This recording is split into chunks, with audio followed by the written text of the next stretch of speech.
Hello everyone, আশা করি সবাই ভালো আছেন। হোয়াইট বোর্ডের টপিক দেখে বুঝতে পারছেন আমি আজকে আলোচনা করব how to file a drug complaint, অর্থাৎ বাংলাদেশের কোন কোন চ্যানেলের মাধ্যমে আপনি একটা ওষুধের কমপ্লেইন অথরিটির কাছে পৌঁছে দিতে পারবেন। এক নম্বরে আছে DGDA, directorate general of drug administration, অর্থাৎ ওষুধ প্রশাসন অধিদপ্তর। দুই নম্বরে আছে এনসিডি, নার্কোটিক কন্ট্রোল ডিপার্টমেন্ট বা মাদক দ্রব্য নিয়ন্ত্রণ অধিদপ্তর। তিন নম্বরে আছে ministry of health and family welfare, অর্থাৎ স্বাস্থ্য ও পরিবার কল্যাণ মন্ত্রণালয়। প্রথমত, আপনি কোন চ্যানেলের মাধ্যমে কখন ড্রাগের কমপ্লেইনটি ফাইল করবেন সেটি আমাদের বুঝতে হবে।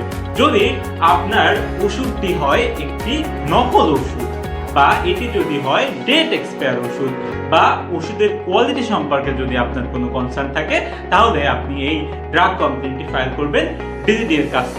ওষুধ প্রশাসন অধিদপ্তরের ওয়েবসাইটে আপনি সরাসরি এই অভিযোগটি করতে পারবেন।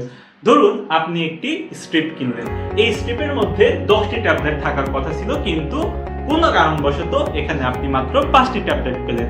সেক্ষেত্রে আপনি এই যে কমপ্লেইনটি করবেন সেটি করবেন ডিজিডি এর মাধ্যমে।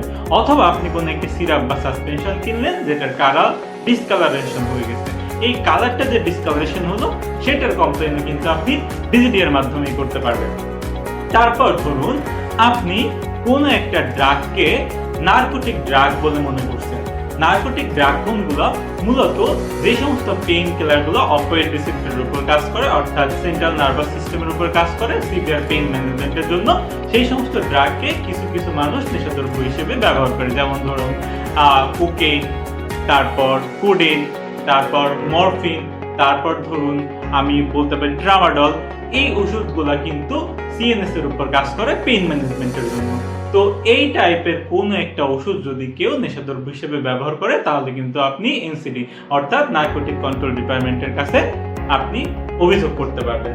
তারপর সর্বশেষে আসি, আমি কখন স্বাস্থ্য এবং পরিবার কল্যাণ মন্ত্রণালয়ের কাছে আপনি ওষুধের অভিযোগটা দিতে পারবেন। আমি কখন বুঝতে পারবো যে এই ওষুধটা আমাদের স্বাস্থ্য এবং পরিবার কল্যাণ মন্ত্রণালয়ের কাছে অভিযোগ দায়ের করা উচিত। মূলত যদি আপনি কোনো একটা সরকারি ওষুধের মিসম্যানেজমেন্ট দেখেন, সরকারি হসপিটালে যে ওষুধটা দেওয়ার কথা সেটা যদি আপনি বাইরে বিক্রি হতে দেখেন, অথবা সরকারি হসপিটালে যদি কোনো একটা ওষুধ রিলেটেড মিসম্যানেজমেন্ট দেখেন বা ওষুধের মিসইউজ দেখেন, সেক্ষেত্রে এই সমস্ত অভিযোগগুলো কিন্তু ministry of health and family ওয়েলফেয়ারের মাধ্যমে আপনি দিতে পারবেন।